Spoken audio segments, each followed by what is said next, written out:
So when I placed the order to purchase the 5 shares of Alphabet, I did so on the basis of a market order.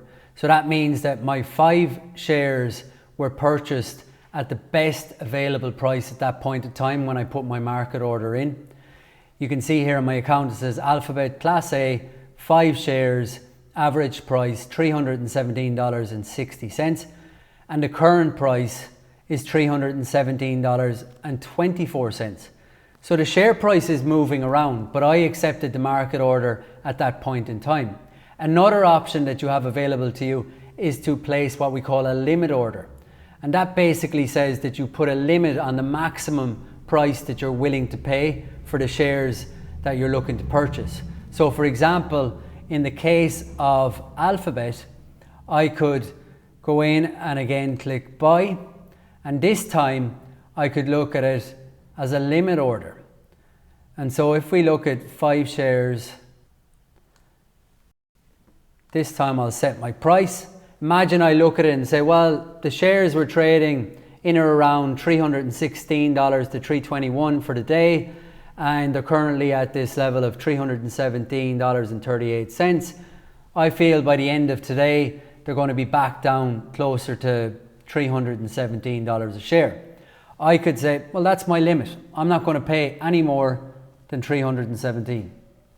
So I put my limit order in, same amount of shares, 5 shares, and the limit price is $317. And then I can choose, do I want my order in just for today? So I click end of today.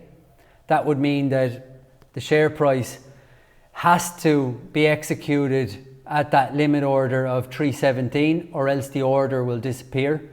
So if I believe that the order might not execute, I might say, well, do you know what? I'm willing to leave it run, and I could put in never. So that would mean the order would still be on the market tomorrow when the shares open up, and that would give me the option to potentially be executed at the maximum $317 price. It could be slightly lower than $317, but the maximum that I will pay for my shares will be $317 a share. So I could go to review order, and then it'll say limit buy, shares value, limit price $317, and it provides all the detail. Remember, I left the expiration date as never, so that order will stay out there until it's potentially executed.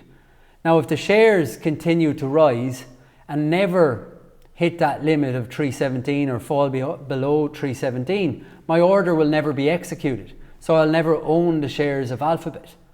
So that's the risk with a limit order, that when I put the order in, yes, I can cap the maximum price that I'm willing to pay, but I'm removing that guarantee that my share order will be executed. With the market order, I put my order in, 5 shares, I took the best available price at that point in time, and I now have 5 shares of Alphabet paying an average price of $317.60.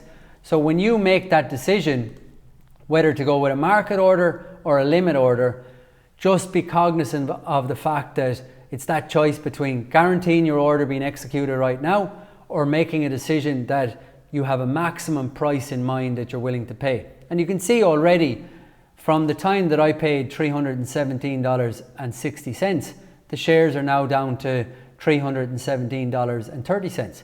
So a good way of looking at it might be to say, well, the shares have traded over this level over the course of the day or even the last hour.